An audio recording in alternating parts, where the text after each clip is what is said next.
Today's episode of Bridging the Future is about the residents of Russell's Mills Village in the 1800s, the Great Rock Cemetery, their final resting place. We had a lot of fun putting this episode together and required us to use a variety of reference sources, such as the online whaling database from the Whaling Museum, documents and books on whaling masters from the Southworth Library, and documents from the Historical Arts and Society. For information on local cemeteries, we use the website Find a Grave, which proved to be very useful. In this episode, there is a tutorial on how to use this online database of cemeteries with links to cemeteries worldwide and other useful databases in regards to burial places for people within the residents of Russell's Mills Village. In this episode, the interviewer is Nancy Jordan, and she is speaking with Marian Rael, a member and Board of Directors appointee for the Dartmouth Historical and Arts Society of Russell's Mills Village. I am very interested in history, and as it turns out, I was going to the cemetery behind the Dartmouth Grange to look for the graves that I understood belonged to the Manley Briggs family. Well, lo and behold, it was not just 2 or 3 gravestones, but a lovely little cemetery. Very, very familiar names of the folks that live and did live in Dartmouth and Westport.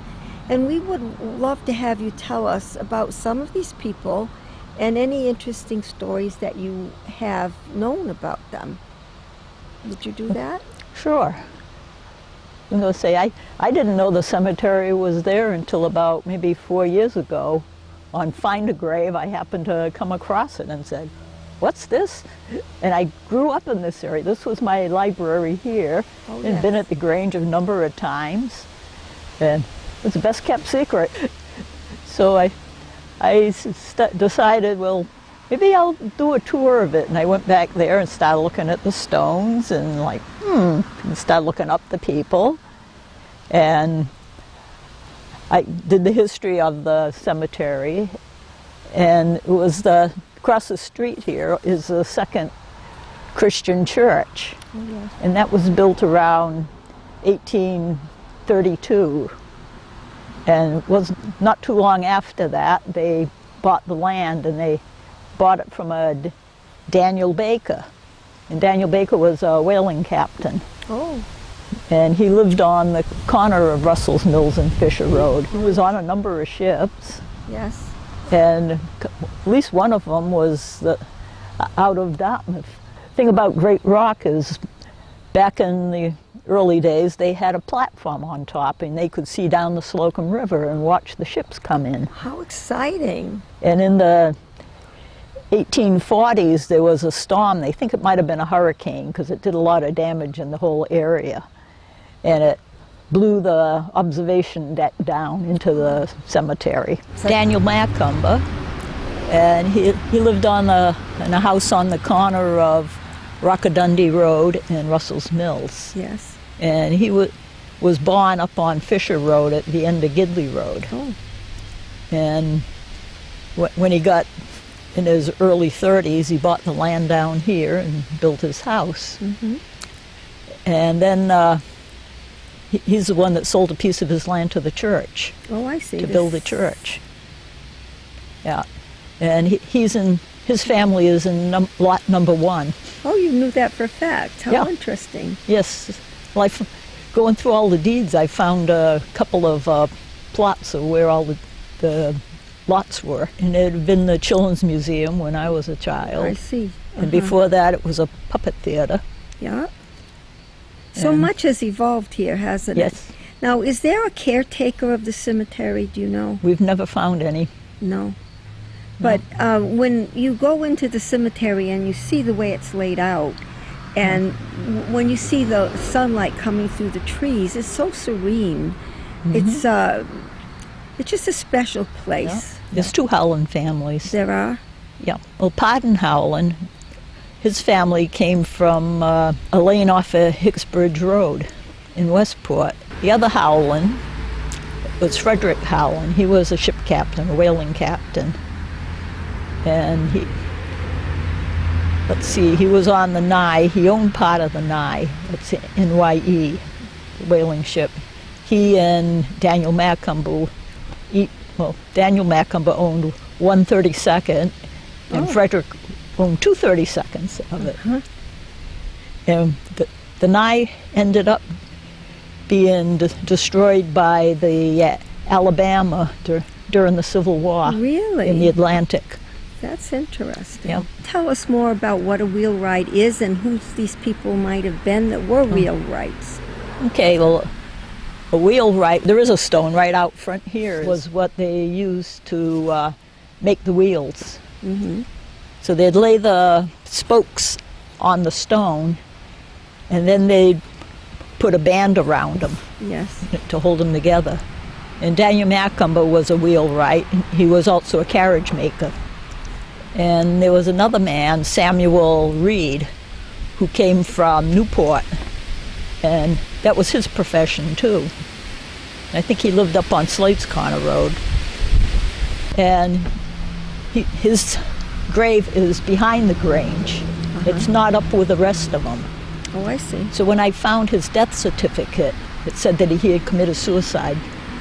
Oh, like in the Great Depression afterwards, Yeah, people couldn't stand having lost everything. So I'm assuming that. But, That was sad. His sister was the wife of Daniel Macumber, who was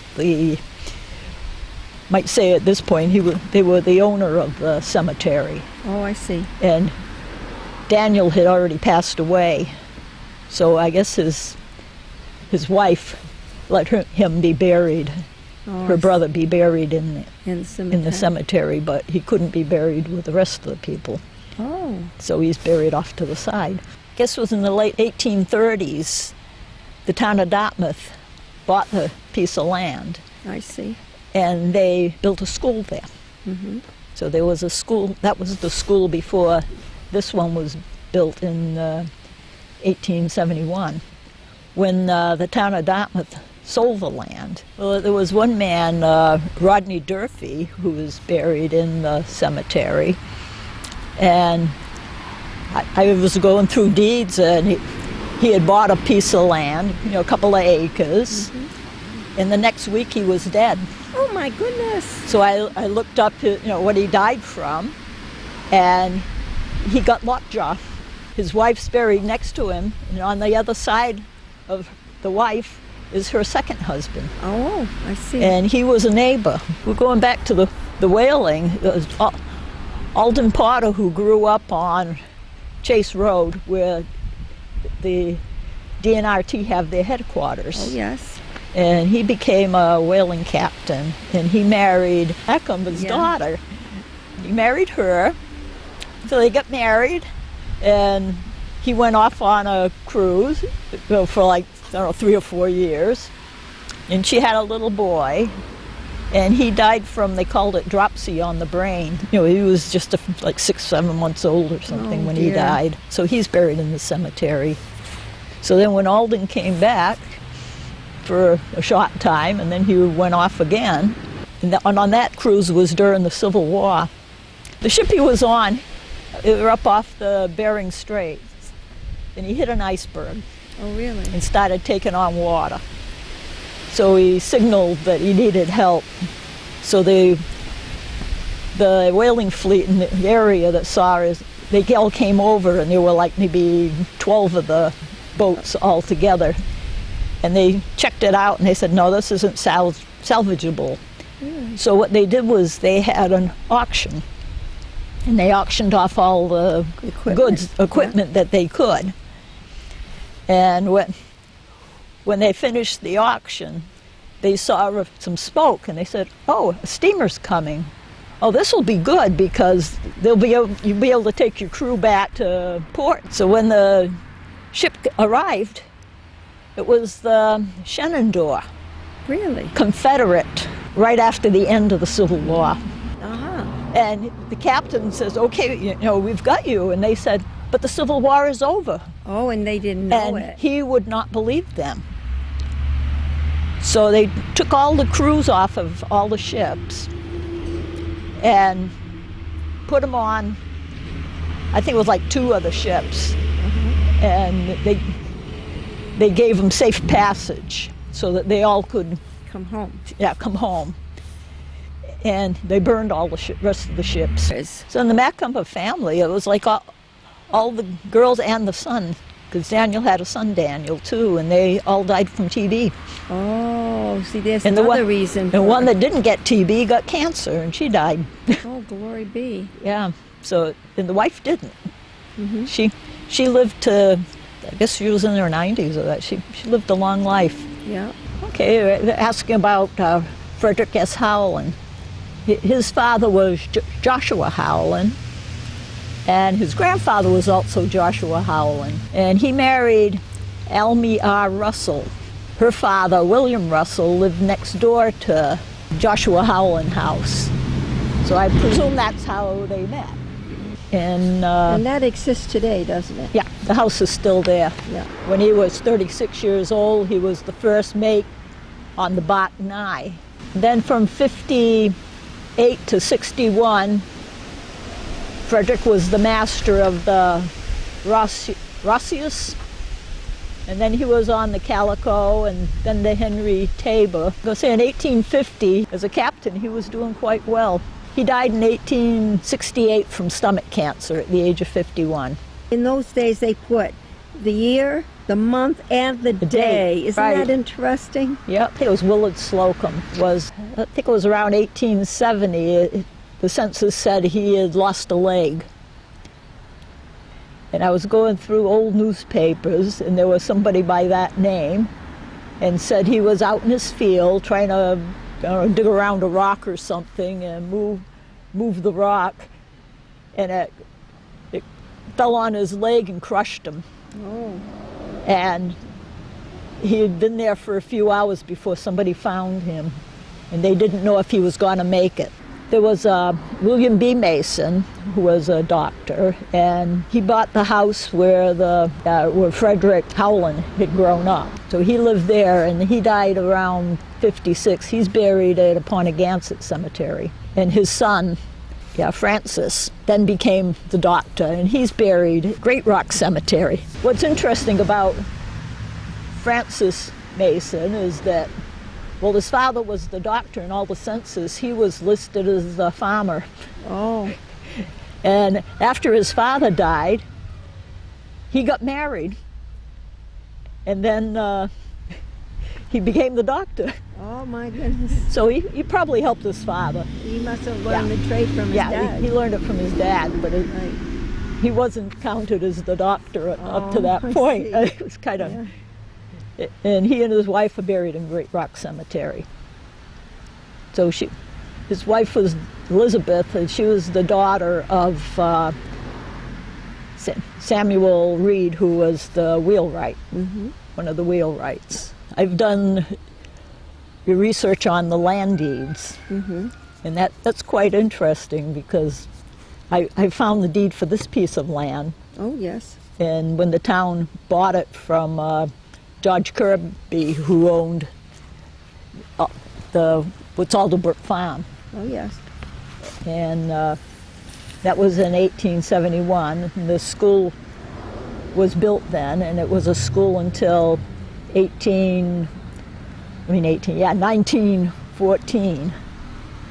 And at that point, the other Russell's Mills School, which is Saltmarsh Pottery, opened up. And this building became empty, so they moved the library here. Oh, yes. So now this is forever and ever has been considered Russell's Mills Village, is that right? Where it goes back quite a ways. Yeah, because there was a Russell who had a mill on the Pascomanset River, oh, yes, on Rockadundy Road. Right. And the interesting story about the crews sign on and they say, oh, you can have one. Well, they signed on with shares. Yes. And like I said, the ship was owned 2/32. So they might say to somebody, oh, you can have 1/56 of the thing, instead of the take. Or you could have 100 something or another. and they'd say, which one do you want? And they'd take the 100 or something because they thought that was more, which was actually less. So they didn't bother to tell them any differently. Oh no, they didn't. Okay, the Dartmouth Historical and Art Society. They formed right after they closed the library, so the building was empty, and the town wasn't sure what to do with it. So there was a group of people in the village got together and decided they would do a historical and art society. Ann Lapoulis gave us the Friends Dartmouth monthly meeting records from 1690 up through 1950s, and we, Dan Sosha, who is our webmaster, digitalized them all, took pictures of them, and there's 3,000 pictures, and we are starting to transcribe them now so that we can put them all onto the web so that people can do research. They'll be so that you can do a search on and come up with the different names that you're looking for. Oh my, how wonderful. So what a good piece of work. Yeah, so we're just starting that now, and we're looking for transcribers. When people move away, they got a certificate so that they could go to a different meeting of where they're going to. Oh, I see. Yeah. So then that they made sure they knew where the next Friends meeting house was. Yeah, and they got kind of like an introduction with that certificate. It says that they are in good standing. Oh, yes. And we're sending them to you to continue their care. Oh, wonderful. So, Mr. and Mrs. Got Chicken. them on film. Mr. and Mrs. Chicken. They're so pretty. And I'm sure they don't run out in the road either. Yep. Well, I can't thank you enough for coming to you're us welcome. today and doing all this.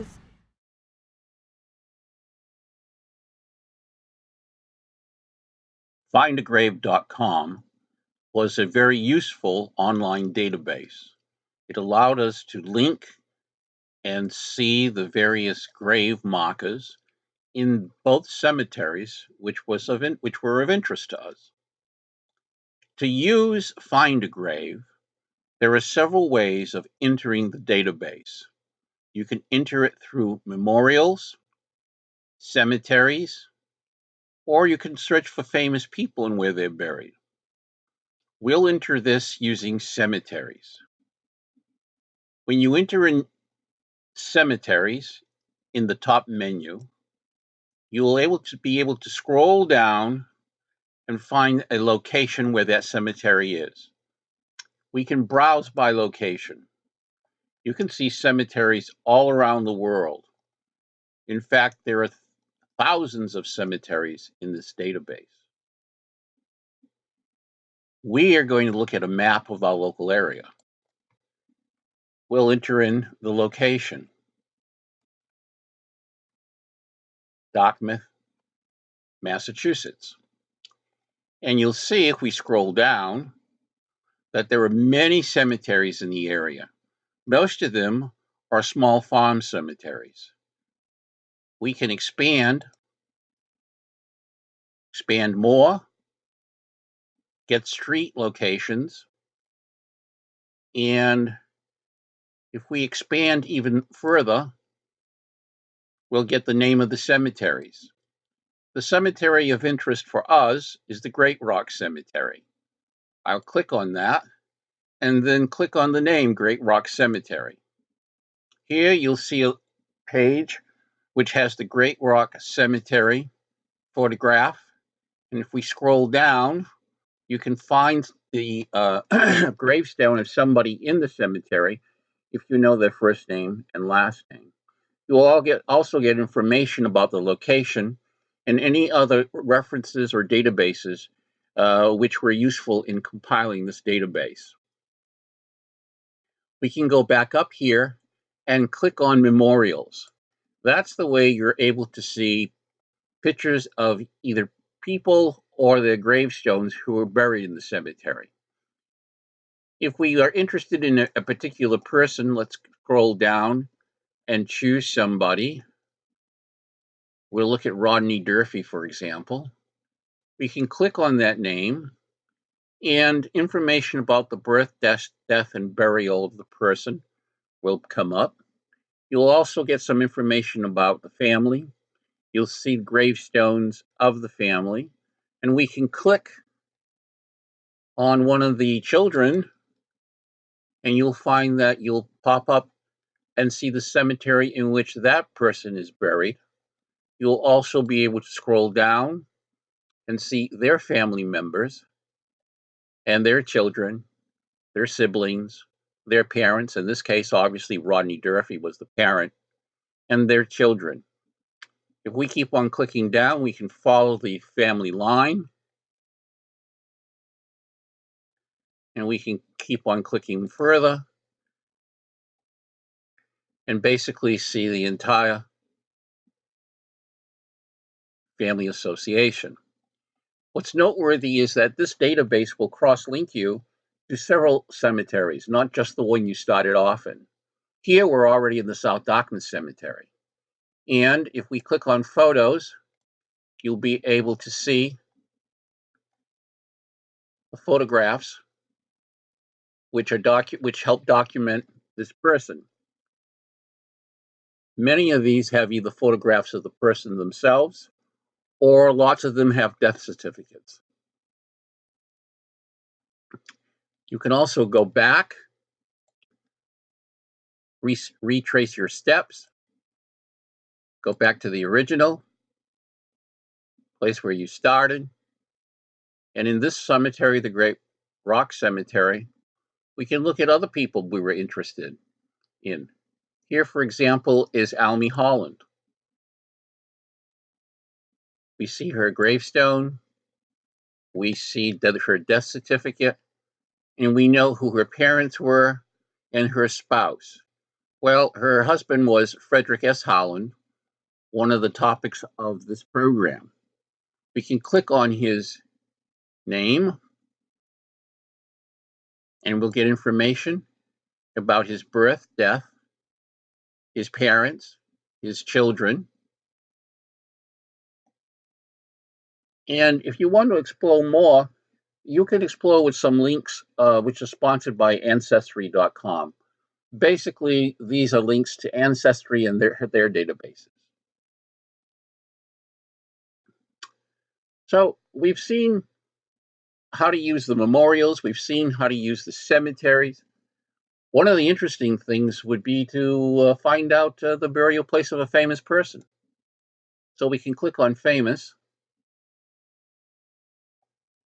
And then we can search by location in the world or their claim to fame. So we click on claim to fame. And what's interesting here is that they have various categories. And as you can see here, there are thousands of people and thousands of cemeteries that this database links to. It also has some interesting and funny categories. For example, animals. There are animal cemeteries. And for those of you who may have remembered a long ago TV series, Ren 1010. If we click on Ren 1010, we can see that he died in Los Angeles, California in 1932. And we'll see his gravestone and the cemetery that he's in. Interesting enough, he's in France. He's buried in France, near Paris. Gives a little information about the animal. And if you want to see more memorials in that cemetery, you can continue on clicking on and getting links. If we go back to cemeteries, you can browse by location. And as I said, you can look at cemeteries all around the world. For example, in Europe, we can go to any country there, France, for example. We can go to a region. And then in the region, we can go to a city. And then in the city, we can go to one of the cemeteries in the city.